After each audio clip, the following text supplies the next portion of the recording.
ప్రత్యేక హోదాను జగన్ విస్మరించారని కడప ఎంపీ కాంగ్రెస్ అభ్యర్థి వైఎస్ షర్మిల ఆగ్రహం వ్యక్తం చేశారు. రాజధాని లేని రాష్ట్రంగా ఏపీని మార్చారని మండిపడ్డారు. ఎన్నికల ప్రచారంలో భాగంగా కర్నూలు జిల్లా ఆలూరులో న్యాయయాత్ర చేపట్టారు. వేదవతి ప్రాజెక్టు ఎందుకు పూర్తి చేయలేదని ప్రశ్నించారు. ఇప్పుడేమో ఇక్కడ పనికిరాడని పక్కన ఎక్కడో గుంతకల్లో వేశారట కదా, అంటే ఒక చోట చెత్త తీసి ఇంకో చోట వేయడం అన్నమాట. ఆ క్యాండిడేట్ మంచోడైతే మళ్ళీ ఓట్లు పడేటట్టయితే ఇక్కడే నిలబెట్టవచ్చు కదా, మళ్ళీ పక్కన ఎందుకు పంపించాలి? ఇక్కడ ఫెయిల్ అయ్యాడనే కదా ఇంకో చోటికి పంపిస్తున్నారు. జగన్మోహన్ రెడ్డి గారి వల్ల చేతనైందా ప్రత్యేక హోదా తేవడం? జగన్మోహన్ రెడ్డి గారి వల్ల చేతనైందా ఒక రాజధాని కట్టడం? పక్కన బెంగళూరు చూస్తున్నాం, హైదరాబాద్ చూస్తున్నాం, చెన్నై చూస్తున్నాం. మనకేముందన్నా? ఏముంది? చిప్ప. ఏం చెప్పారు జగన్మోహన్ రెడ్డి గారు? ఇలాగే 5 సంవత్సరాల కింద ఈ ఊర్లోనే మీటింగ్ పెట్టి ఎన్ని మాటలు చెప్పారు? వేదావతి ప్రాజెక్టు పూర్తి చేస్తామని చెప్పలేదా?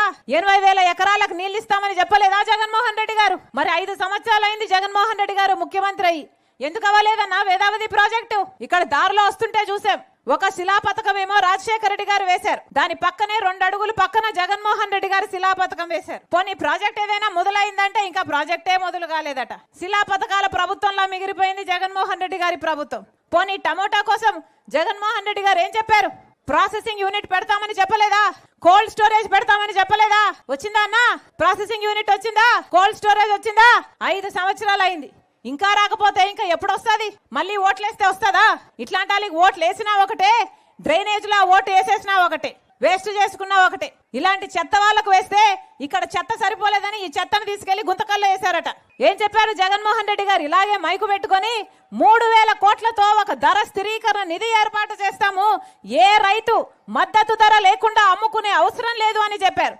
చేశారా? 5 సంవత్సరాలు అయింది, కనీసం ఒక్క సంవత్సరమైనా 3,000 కోట్లు రైతుల మద్దతు ధర కోసం పక్కన పెట్టాడా జగన్మోహన్ రెడ్డి గారు? 4,000 కోట్లతో పంట నష్టపోతే పంట నష్టం కింద ఒక నిధి ఏర్పాటు చేస్తాము ప్రతి సంవత్సరం అన్నారు. ఒక్క సంవత్సరమైనా పంట నష్టపోతే ఒక్క సంవత్సరమైనా పంట నష్టపరిహారం వచ్చిందన్నా? కనీసం డ్రిప్ వేసుకుందామంటే సబ్సిడీ ఉందా? లేదు. వీళ్ళ రాజశేఖర రెడ్డి గారి ఆశయాలను నిలబెట్టేది మొత్తం రైతులందరినీ అప్పులు పాలు చేశారు, ఆత్మహత్యలు చేసుకునేటట్టు చేస్తున్నారు. పోనీ బిడ్డలకు ఉద్యోగాలు వస్తున్నాయి అంటే ఉన్న ఉద్యోగాలు కూడా పోతున్నాయి ఉన్న వాళ్ళకి. ఇక లేని బిడ్డలకు ఉద్యోగాలు రాక ఎంతమంది వలసలు పోతున్నారు ఆలోచన చేయండి.